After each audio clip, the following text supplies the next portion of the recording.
வணக்கம். பசுமை சாரல் அலைவரிசை உங்களை அன்போடு வரவேற்கிறது. இந்த சேனலுக்கு நீங்கள் புதிய நண்பர்களாக இருந்தால் மறக்காமல் சப்ஸ்கிரைப் பண்ணுங்கள். கூடவே கீழே இருக்கிற பெல் பட்டனையும் அழுத்துங்கள். சார் வணக்கம். தஞ்சாவூர் மாவட்டம் திருடமூர் தாலுக்கா மானாம்பாடி ஊராட்சி நெடுங்குள கிராமத்தில் இருந்து ரமேஷ் பேசுகிறேன். சார் கேட்டாங்க, இன்னும் உங்கள் பயிரெலாம் கொஞ்சம் பசுமையாக இருக்குது, நல்லா இருக்குன்னு கேட்டாங்க. ஒன்றும் இல்லை சார், பொட்டாசி வாங்க காசு இல்லை அப்படின்னா. பொட்டாசி 2200 விற்கிற நிலைமையில பொட்டாசி வாங்கி எங்களால் அடிக்க முடியல.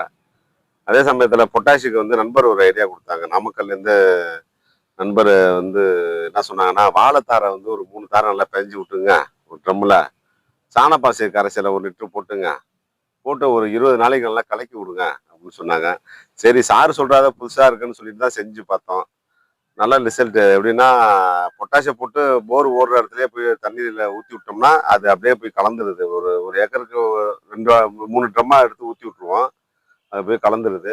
பொட்டாசி வாங்குற செலவு இப்போதைக்கு பொட்டாசி 1700 விற்றுது, அப்புறம் 500 விற்றுது, 400 விற்றுது, 1700 விற்றுது. இப்போ போய் கேட்குறோம் 2200 சொல்கிறாங்க பொட்டாசி. அது அந்த வாழைப்பழம் வாழைத்தாரெலாம் அழுகி போகிறதுல நம்மளுக்கு நிறையா பொட்டாசி கிடைக்குது. அதை சாணப்பாசி கரைசலில் கலந்து ஒரு 30 நாள் நொதிக்க வச்சு ஊற்றுனீங்கன்னா இன்னும் நல்லா பொட்டாசி அது ரெடி ஆகிடுது. அதே சமயத்தில் உங்களுக்கு அந்த பயிர் பச்சையாக்கிறதுக்கு என்ன நீங்கள் பண்ணீங்கன்னு கேட்டாங்க. பச்சையாக்கிறது ஒன்றும் இல்லைங்கய்யா, யூரியா நிறையா வேணா கொட்டணும்னு சொன்னாங்க. நம்மள சிரிச்சாங்க. நம்ம மீன் வேஸ்டேஜ் ஞாயிற்றுக்கிழமெல்லாம் போனோம்னா மீன் வேஸ்டேஜ் நிறையா கிடைக்கும். நம்ம அருகில் அணக்கரை சோழபுரம் இதெல்லாம் மீன் வேஸ்டேஜ் நிறையா கிடைக்கும்.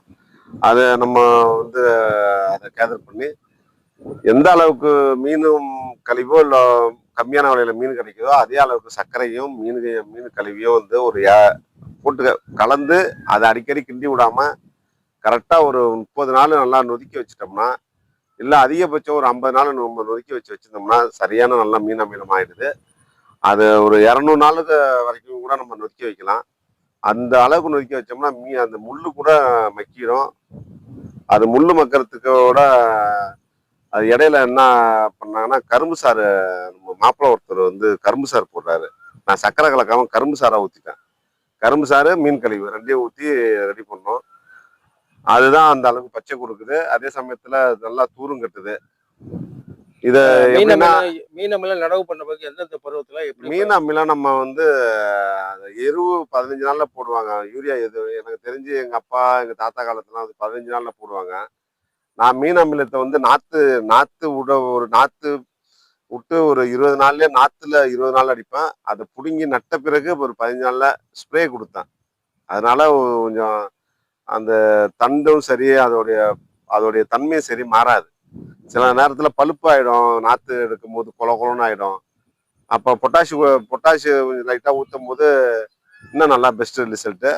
அடுத்தது எல்லாம் மாட்டு கோமியம், மாட்டு அந்த அந்த அந்த சிறுநீரக எப்படின்னா, நண்பர் வீட்டில் மாடு இருந்தது, பராமரிக்க முடியாம விட்டாச்சு. திரும்பி ரெடி பண்ணலான்னு இருக்கேன். அந்த கோமியத்தை நம்ம சேகரித்து அதை ஒரு 40 நாள் மூடி வச்சிருந்து, இல்லை ஒரு 50 நாள் மூடி வச்சிருந்து அந்த கோமியத்தை நாத்தாங்களுக்கு விட்டு அந்த நாத்தை பறித்து நட்டுட்டு, நட்ட வயலுக்கும் அந்த நாத்தாங்கல் வயலுக்கும் நல்லா டிஃப்ரெண்ட் உங்களுக்கு தெரியும். எப்படின்னா, அந்த கோமியத்துல அவ்வளோ ஒரு நுண்ணூட்ட சத்து இருக்கு.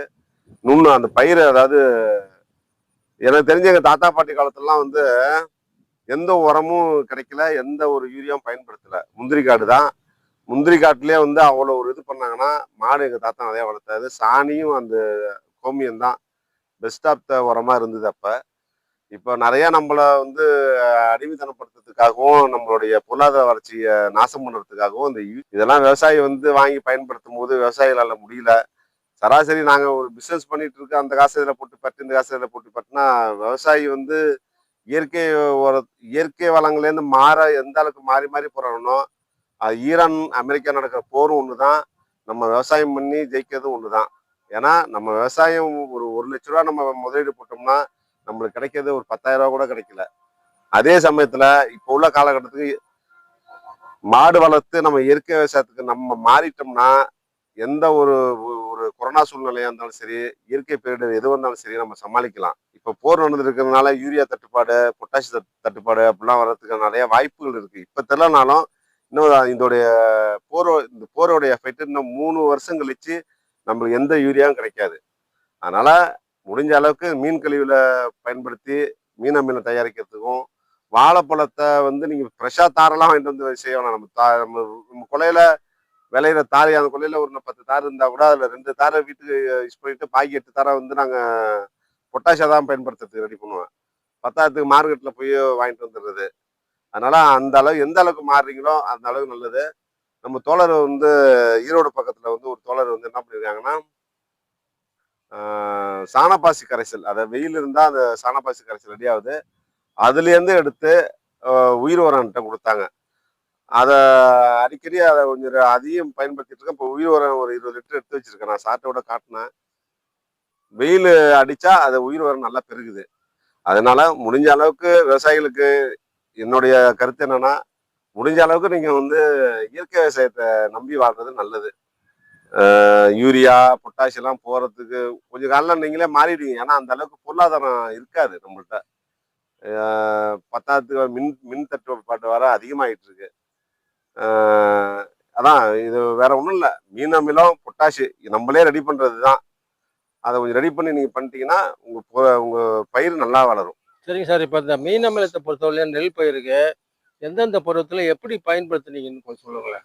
அதான் வயல்ல நாத்து விட்டு ஒரு 15 நாள்ல ஒரு ஸ்ப்ரே பண்ணலாம். ஏன்னா ஒரு 100 மில்லி எடுத்து ஒரு ஸ்ப்ரேல கலந்து அடிச்சாவே போதும். சரி நட்ட பிறகு உங்களுக்கு 15 நாள்ல அடிச்சீங்கன்னா நல்லா பசுமையை கொடுத்துரும். சரி அடுத்தது அந்த 15 நாள்ல பொட்டாசியம் கொடுத்துடலாம். சரி அடுத்தது ஒரு 50வது நாள் ஒரு வாட்டி ஸ்ப்ரே பண்ணலாம், இல்ல தண்ணியிலே ஊத்தி விடலாம்.